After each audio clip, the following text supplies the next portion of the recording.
নমস্কার, আমার নাম Kuldeep. Presently working as BDMO, block disaster management officer.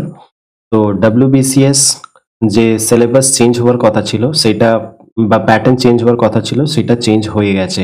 এটা হচ্ছে অফিসিয়াল অ্যানাউন্সমেন্ট পিএসসির দ্বারা, যেখানে বলা হচ্ছে যে 2024 যে এক্সামটা হবে সেটা পুরনো প্যাটার্নে হবে, কিন্তু 2025 যে এক্সাম হতে চলেছে মানে পরের বছর যে এক্সামটা হতে চলেছে সেটা কিন্তু প্যাটার্ন চেঞ্জ করে হবে।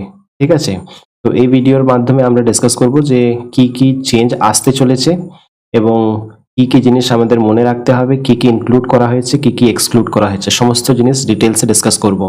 তো এই নোটিফিকেশনটা দেখে নিই। এখানে বলা হচ্ছে attention of all concerned is hereby drawn to the fact that WBCS Executive Examination 2024 shall be held as per old scheme and syllabus। ঠিক আছে, তো এখানে বলা হচ্ছে যে আগের যে প্যাটার্নে হচ্ছিল মানে যে প্যাটার্নটা চলে আসছে সেই প্যাটার্নে কিন্তু 2024-এর এক্সামটা হবে। আরেকবার রিপিট করি, আগের থেকে যে প্যাটার্নটা চলে আসছিল সেই প্যাটার্নে কিন্তু 2024-এর এক্সামটা হবে। ঠিক আছে, কিন্তু সিলেবাসটা চেঞ্জ কখন হবে? চেঞ্জটা হবে বলছে এখানে 2025-এ। ঠিক আছে, এইখানে বলা হচ্ছে যে the new pattern and syllabus for the shed examination as laid down under the notification. ঠিক আছে, বলছে যে নোটিফিকেশন এর মধ্যে পাবলিশ করা হয়েছিল 15/3/2023, এই মেমো নাম্বারে যে নোটিফিকেশন পাবলিশ করা হয়েছিল সেইটা এফেক্ট হবে ইন 2025। ঠিক আছে, তো এই যে নোটিফিকেশন পাবলিশ করা হয়েছিল এই নোটিফিকেশনটাকে আমরা ডিটেলসে পড়ে নেব। ঠিক আছে, তাহলে এখানে দেখে নাও, ভেরিফাই করে নাও, 361 আছে এবং লাস্টে আছে 21। ঠিক আছে, তাহলে তাহলে আমরা এই নোটিফিকেশনে চলে যাব।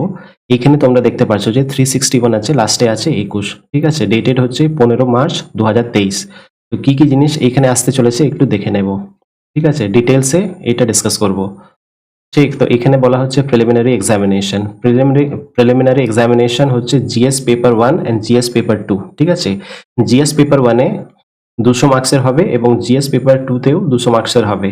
ঠিক আছে, তো এবার জিএস পেপার 1-এ কি কি তোমাকে পড়তে হবে?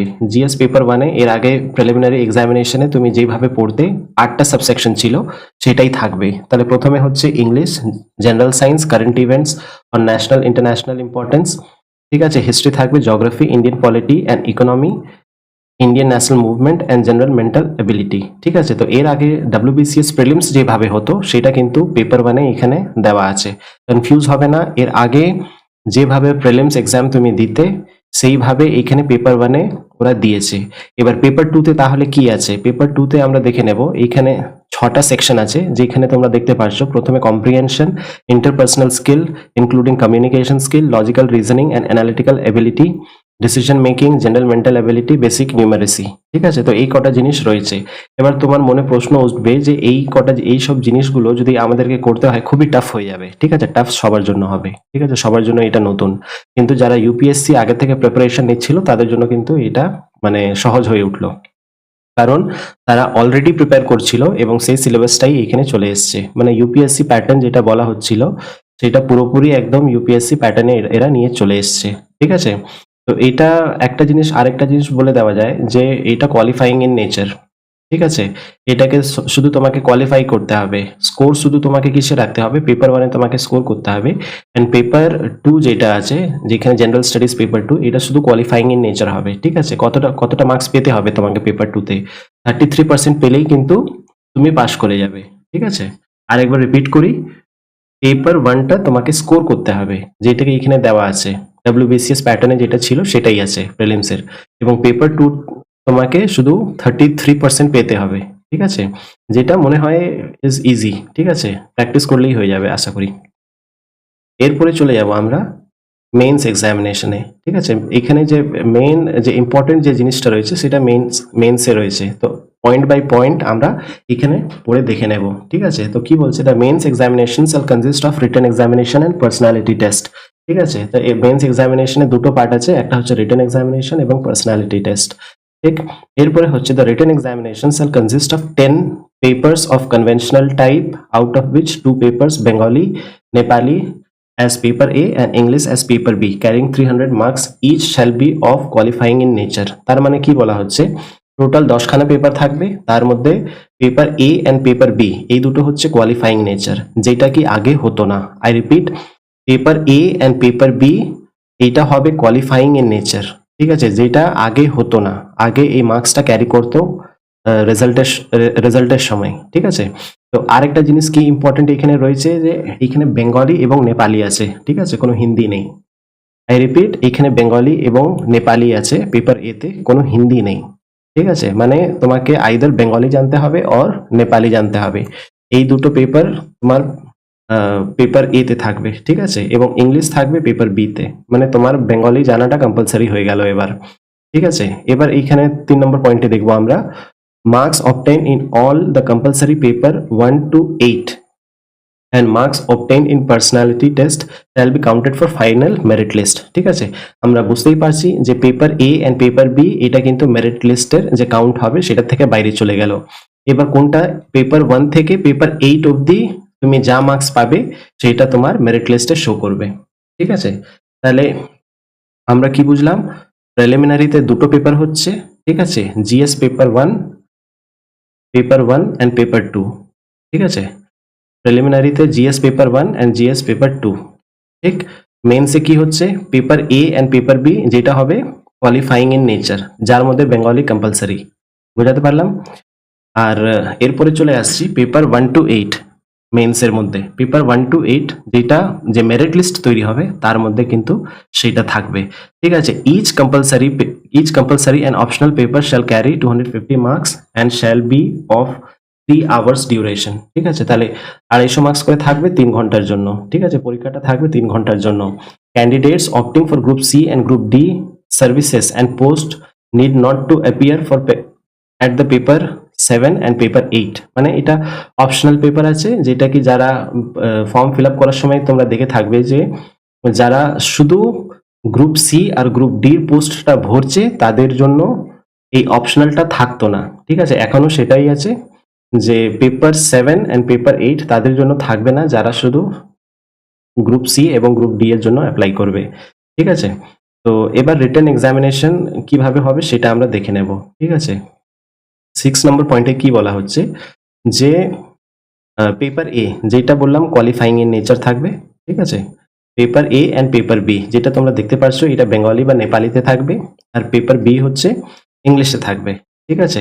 The paper will include question covering the following topics, যেটা কি আগেও ছিল, letter writing, draft of report, precis writing, comprehension, translation from English to Bengali, ঠিক আছে, অর নেপালি, ঠিক আছে, শর্ট এসে। আর সেইভাবেই থাকবে পেপার বিতে, যেখানে ইংলিশে তোমাকে লিখতে হবে, ঠিক আছে। কম্প্রিহেনশন থাকবে, প্রেসি থাকবে, ঠিক আছে, ভোকাবুলারি থাকবে, শর্ট এসে থাকবে, letter writing, drafting, report, translation from Bengali, Hindi, Urdu, Nepali to English, ঠিক আছে। তো এইটা একটা চেঞ্জ তোমরা দেখতে পারো যে এইখানে তোমাকে যখন ট্রান্সলেশনে বলা হচ্ছে সেইখানে কিন্তু ইংলিশ থেকে বেঙ্গলিতে করতে হবে, কিন্তু এখানে ট্রান্সলেশনের ক্ষেত্রে কি বলা হচ্ছে, এখানে হিন্দি অ্যাড করা আছে, ঠিক আছে। তুমি পার্থক্যটা দেখতে পারছো যে যদি কেউ হিন্দি ভাষী থাকে তাকে কিন্তু পেপার এ তে বাংলাতেই করতে হবে, কিন্তু পেপার বি তে সে যদি হিন্দি ভাষী থাকে সেখানে তার সুযোগ থাকবে যে সে হিন্দি থেকে পড়ে ইংলিশে সেটাকে ট্রান্সলেট করতে পারবে, ঠিক আছে। এবং আগেই বলে দিয়েছিলাম যে পেপার এ এবং পেপার বি হবে কোয়ালিফাইং ইন নেচার, ঠিক আছে। তো কোয়ালিফাই করতে গেলে এখানে কত পেতে হবে, এখানে পেতে হবে তোমাকে 30%, ঠিক। মানে তুমি যদি দুটো মিলিয়ে 30% পাও তাহলে তুমি কিন্তু কোয়ালিফাই করে যাবে। কোয়ালিফাই কিসের জন্য, যে তোমার পেপার 1 থেকে পেপার 8, ঠিক আছে, সেটাকে এবার ওরা মেরিট লিস্টের জন্য মানে মার্কস গুলো কাউন্ট করতে পারবে, ঠিক আছে। এবার তুমি দেখা গেল যে তুমি এই পেপার এ বা পেপার বি তে তুমি যদি কোয়ালিফাই না করতে পারো যে কোনো একটাতে, তাহলে তোমার মার্কস কিন্তু কাউন্ট হবে না এবং তুমি অটোমেটিক্যালি ডিসকোয়ালিফাই হয়ে যাবে, ঠিক আছে। এটা হচ্ছে ব্যাপার। তাহলে এখানে কনফিউজ হবে না। একটা হচ্ছে যে জিএস পেপার 2 প্রিলিমসের সেইখানে কোয়ালিফাইং মার্কস হচ্ছে 33% এবং এখানে যে পেপার এ এবং পেপার বি এখানে হচ্ছে 30%। আই রিপিট, এখানে বলা হচ্ছে যে পেপার 2 থাকবে, জিএস পেপার 2 থাকবে, ঠিক আছে, সেখানে কিন্তু 33% কোয়ালিফাইং মার্কস, কিন্তু আবার এখানে বলছে এরা পেপার এ এবং পেপার বি তে, ঠিক আছে, 30% হচ্ছে কোয়ালিফাইং মার্কস। কনফিউজ হবে না, ঠিক আছে। যদি কোনো ডাউট থাকে, কোনো কনফিউশন থাকে, আমার চ্যানেলে অল্প কজন দেখে, কিন্তু যাদেরও ডাউট থাকে কমেন্ট সেকশনে জানাবে, চেষ্টা করবো যে সেটা ক্লিয়ার করে দিতে, ডাউট ক্লিয়ার করে দিতে। এবার আমরা চলে আসি যেটা কাউন্ট হবে মেরিট লিস্টে, যে মার্কসগুলো মেরিট লিস্টে কাউন্ট হবে, ঠিক আছে? এইখানে দেখতে পাচ্ছি আমরা পেপার 1, পেপার 1 এ কি থাকবে? ইংলিশ, এসে এবং কম্পোজিশন। যেভাবে ইউপিএসসি তে থাকে যে একটা এসেই ওইখানে 3 ঘন্টা ধরে লিখতে হয়, এটা কিন্তু এবার এখানেও চলে এসছে, ঠিক আছে? মানে পুরো ইউপিএসসি প্যাটার্ন এনারা করে দিয়েছে। তো এবার তোমাকে এসে গুলো লিখতে হবে, যেটা কি কম্পালসারি। এখানে যেহেতু ওয়ার্ড ইংলিশ ওরা বলে দিয়েছে এইখানে, তো ইংরেজিতে তোমাকে ভাই এসে লিখতে হবে। পেপার 2 তে দেখি, পেপার 2 হচ্ছে tradition and culture of Bengal, ঠিক আছে? যারা আর্ট অ্যান্ড কালচার বেঙ্গলে পড়েছে তাদের জন্য কিন্তু এটা মানে খুবই সহজ হয়ে উঠলো, ঠিক আছে? তো এখানে কি কি জিনিস আছে তোমরা দেখতে পাচ্ছ। তো art forms including folk art and music of Bengal, literature of Bengal, architectural heritage of Bengal, ঠিক আছে?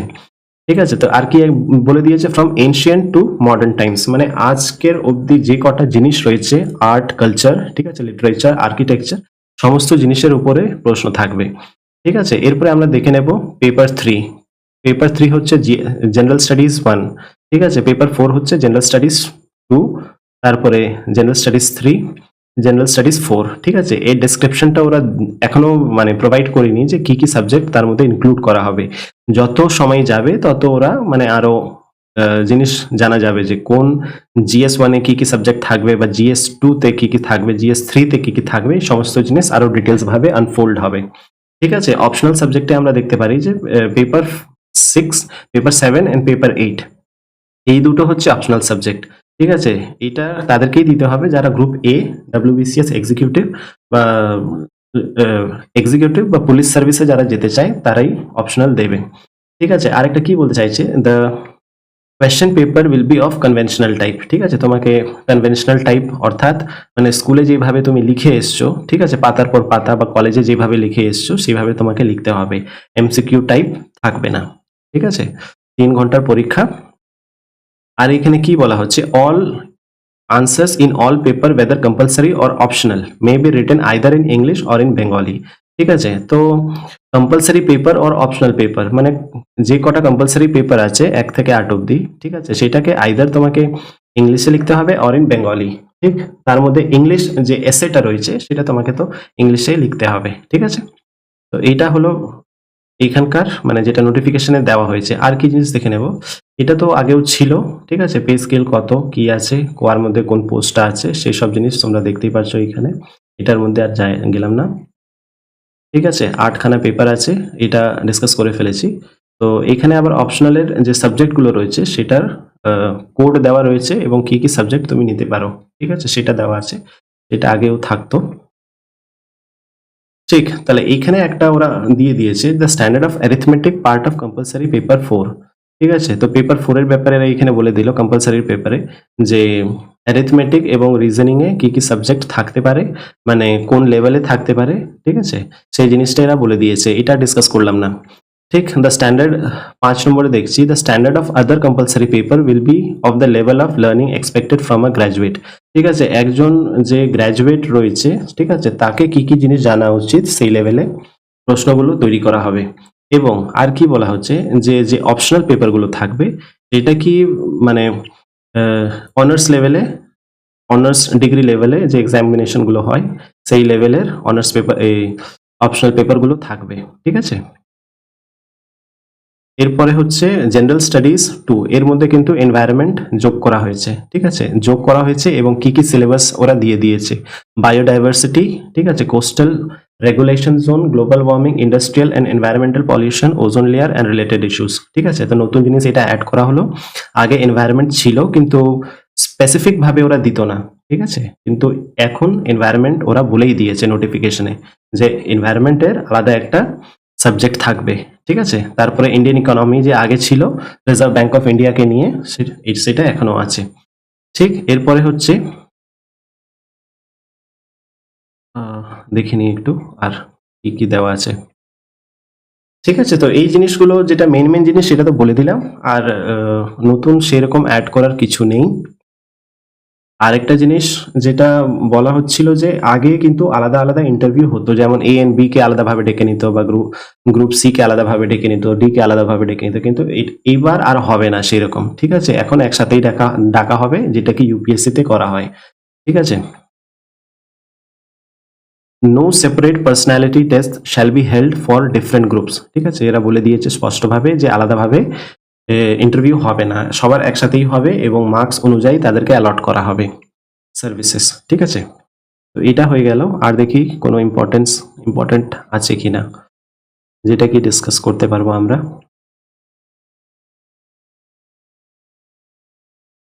ডিডাকশন অফ মার্কস এখানে বলে রেখেছে ওরা, যেটা কি আগেও ছিল, এখনো আছে, যে নিজের নাম লিখলে 10% মার্কস কেটে নেবে, এমসিকিউতে নেগেটিভ মার্কিং থাকবে।